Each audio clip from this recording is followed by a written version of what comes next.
নমস্কাৰ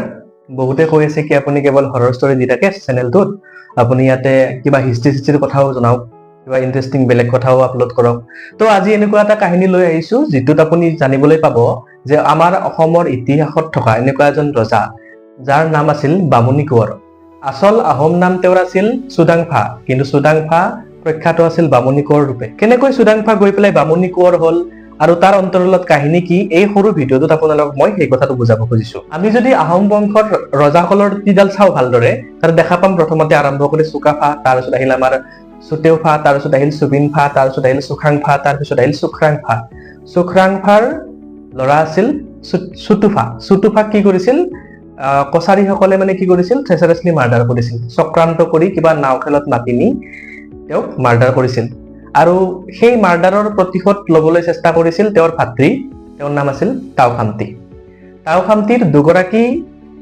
ৰাণী আছিল বৰকুঁৱৰী আৰু সৰুকুঁৱৰীৰ নাম ঘুগু কুঁৱৰী তো ঘুগু কুঁৱৰী অন্তঃসত্ত্বা আছিল যেতিয়া মই কোৱাৰ নিচিনাকে যে সুতুফাৰ মানে প্ৰতিশোধ লোৱাৰ কাৰণে যেতিয়া তাওখামতিয়ে নিজৰ ভাতৃৰ প্ৰতিশোধ কছাৰীসকলৰ ওপৰত লোৱাৰ কাৰণে যেতিয়া আমাৰ তাওখামতি ওলাই গৈছিল তেতিয়া তেওঁৰ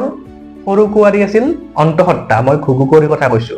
আৰু সুতুফাই ৰাজ্যৰ শাসনভাৰ কাৰ হাতত দি গৈছিল বৰকুঁৱৰীৰ হাতত দি গৈছিল বৰকুঁৱৰী সৰু কুঁৱৰী মানে ডাঙৰ ৰাণী সৰু ৰাণী তো হল কি ঘটনাটো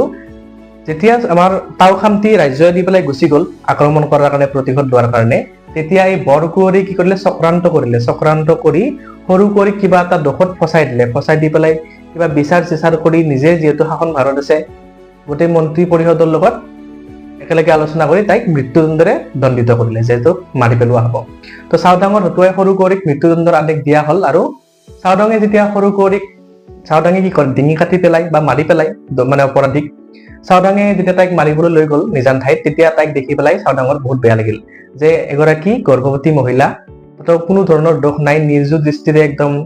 চাই আছে চাওদাঙলৈ হাত জোৰ কৰি আছে মোক নামাৰিব বুলি তো চাওদাঙৰ বেয়া লাগি কি কৰিলে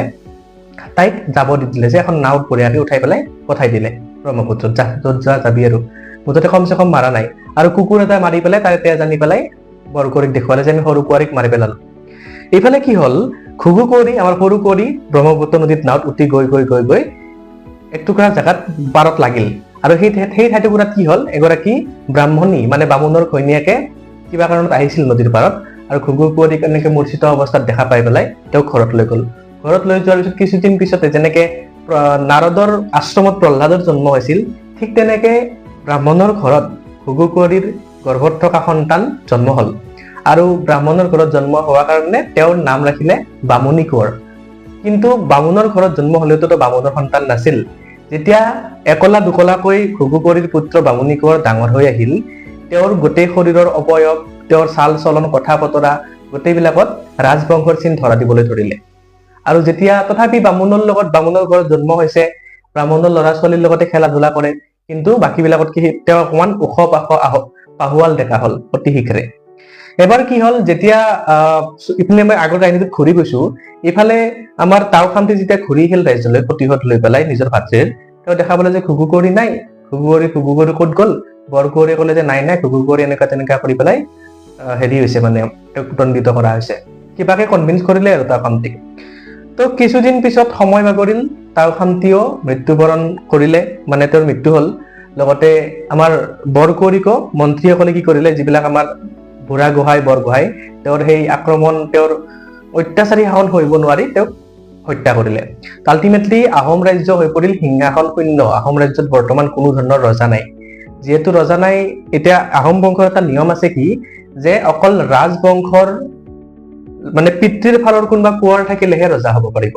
অৰ্থাৎ এজন ৰজাৰ জীয়ৰীৰ পুত্ৰ আহোম ৰাজবংশৰ ৰাজপাটত বহিব নোৱাৰে নিজৰ পুত্ৰৰ পুত্ৰ নাতিনী তেতিয়া নাতিনী বুলি নকওঁ নাতি পুত্ৰৰ পুত্ৰ বহিব পাৰিব তো সেইকাৰণে বৰ্তমান যিহেতু তাওখামতিৰ ল'ৰা ঘুগু কুঁৱৰীৰ গৰ্ভত আছিল কিন্তু ঘুগু কুঁৱৰী নিজেই অলৰেডি মাৰি পেলাইছে চাওদাঙে একৰ্ডিং টু তাওখামতি গতিকে চব ৰাজ্যৰ মানুহ চিন্তিত হৈ থাকিল কাক ৰজা পাতে এতিয়া এইফালে কি হল এজন বেপাৰী নে কিবা মানে ৰাজ্যৰ পৰা আমাৰ আহোম ৰাজ্যৰ পৰা এজন মানুহে এই বামুনি কোঁৱৰ থকা গাঁওখনত ঘূৰি থাকোঁতে এটা ল'ৰাক পৰিলক্ষিত কৰিলে যি অন্যকেইটা ল'ৰাতকৈ অলপমান ওখ পাখ অলপমান ৰাজবংশৰ টাইপ লাগে তো তেওঁক দেখি পেলাই মুখখনো দেখাত অকমান তাওখামতিৰ নিচিনা হয় তো তেওঁৰ এটা সন্দেহ জাগিল হাৰে এই বামুণৰ ল'ৰা ছোৱালী কেইটাৰ লগত ইমান ডাঙৰ দীঘল ল'ৰা কোন হয় এইটো আৰু ৰাজবংশৰ একদম পুৰা তেজ মুখত আছে একদম মানে কি আৰু গম পাইছে ন কি কৈছো মই তেওঁৰ এটা মানে গ্লো আছে ৰাজবংশৰ তো হল কি তেওঁ গৈ পেলাই খবৰ খাতি কৰিলে বামুণক সমান ভয় ছয় দেখাই দিলে ক'ত পাইছে কয় তো ল'ৰা এনেকুৱা তেনেকুৱা কথা তো বামুণেও ভয় ছয় খাই পেলাই তো আচল কাহিনীটো কৈ দিলে কেনেকে নদীৰ পাৰত পাই পেলাই ঘুগু কুঁৱৰীক গৰ্ভাৱস্থাত তেওঁৰ ঘৈণীয়েকে লৈ আহিছিল আৰু কেনেকে তেওঁৰ ঘৰত তাওখান্তি নহয় বামুণী কোঁৱৰৰ জন্ম হৈছিল তো বুঢ়া গোহাঁই বৰগোহাঁই তেওঁলোকে যেতিয়া খবৰটো পালে নথৈ আনন্দিত হল আৰু তাওখান্তিৰ পুত্ৰ বামুণী কোঁৱৰক ৰাজ দৰবাৰলৈ ঘূৰি অহাৰ কাৰণে ৰাজবংশলৈ ঘূৰি অহাৰ বাবে আবেদন কৰিলে তেতিয়া বামুণী কোঁৱৰে ক'লে যে মই ঘূৰি যাম ঠিকেই কিন্তু মোৰ লগত মোৰ তুলনীয়া পিতৃ মাতৃও যাব কিয়নো তেওঁলোকে মোক ডাঙৰ দীঘল নকৰা হলে আজি হয়তো মই ইমান ডাঙৰ হ'ব নোৱাৰিলো হয় গতিকে কি কৰিলে আমাৰ বামুণী কোঁৱৰে তেওঁৰ তুলনীয়া পিতৃ মাতৃ সহ ধুনীয়াকে পুনৰ আহোম ৰাজ্যলৈ ঘূৰি আহিল ঘূৰি পেলাই তাতে তেওঁ চুডাংফা নাম স্বৰ্গদেউ চুডাংফা নামেৰে অভিহিত হৈ তেওঁ নিজৰ ৰাজ অভিষেক কৰিলে ইয়াতে এটা ইণ্টাৰেষ্টিং কথা হ'ল যে ব্ৰাহ্মণসকলে ভগৱান বিষ্ণুৰ পূজা কৰিছিল আৰু কিন্তু আহোমসকলে চমচেঙৰ পূজা কৰিছিল কিন্তু যেতিয়া আমাৰ চুডাংফা আহি পেলাই নিজে স্বৰ্গদেউ হ'ল তেওঁ নিজৰ দৰবাৰত নিজৰ কেম্পাছত মানে বিষ্ণুৰ বাবেও মূৰ্তি ৰাখিলে আৰু সেইকাৰণে কোৱা হয় যে চুডাংফাৰ দিনতে আমাৰ আহোম ৰাজ্যত প্ৰথমবাৰৰ বাবে হিন্দু ধৰ্মৰ মানে প্ৰৱেশ ঘটিছিল চুডাংফাৰ আগলৈকে যিখিনি সময় আছিল তেতিয়া কিন্তু হিন্দু বুলি জানা হিন্দু মানে কালচাৰ ফলো কৰা নাছিল চুডাংফা আহি পেলাই যেতিয়া স্বৰ্গদেউ হয় তেতিয়া আমাৰ আহোমৰ ৰাজ্যত প্ৰথমবাৰৰ বাবে হিন্দু ধৰ্মৰ প্ৰৱেশ ঘটে আৰু লগতে চুডাংফাই আৰু এটা প্ৰথা আৰম্ভ কৰিছিল তেওঁ কি কৰিছিল শিঙৰি কাঠেদি এটা ঘৰ বনাই পেলাই তাতে এটা মানুহৰ বলি দিছিল দি পেলাই নিজৰ ৰাজ অভিষেক কৰিছিল আৰু এই মানে প্ৰথাটোক জনা হয় শিঙৰি ঘৰত উঠা প্ৰথা কোনো এজন নতুন মানে ৰাজকুমাৰে যদি ৰজা হ'ব লাগে শিঙৰি ঘৰত এটা মানুহৰ বলি দি তাত উঠিব লাগে তেতিয়া মানে কি নিজৰ মানে ৰজা হ'ব লাগিলে কি মানুহজনো শত্ৰু মাৰিব পাৰিব লাগিব ন সেই সাহসটো প্ৰথমবাৰৰ বাবে পৰীক্ষা দিয়াৰ বাবে এটা মানুহৰ বলি দিয়া হয় আৰু সেই ঘৰটোত উঠি পেলাই নিজকে ৰজা বুলি সকলোৰে আগত পৰিচয় দিয়া হয় তো যিয়ে নহওক বাৰু কাহিনীটো সৰু আছিল কিন্তু আমি বামুণী কোঁৱৰ কেনেকে চুডাংফা হ'ল বা আহোমৰ ৰাজ্যত কেনেকে হিন্দু ধৰ্মৰ প্ৰৱেশ ঘটিল এই দুটা কথা আমি ভিডিঅ'টোৰ পৰা জানিলো আপুনি যদি ভিডিঅ'টো চাই ভাল পাইছে চেনেলটো লাইক কৰিব সাবস্ক্ৰাইব কৰিব শ্বেয়াৰ কৰিব নতুন কি টপিকৰ ওপৰত আপুনি ভিডিঅ' বিচাৰে জনাব নতুনকৈ ইউটিউব চেনেল খুলিছো ইমান বেছি আইডিয়া নাই যদি আপুনি সহায় আগবঢ়াই সাবস্ক্ৰাইব কৰি পেলাই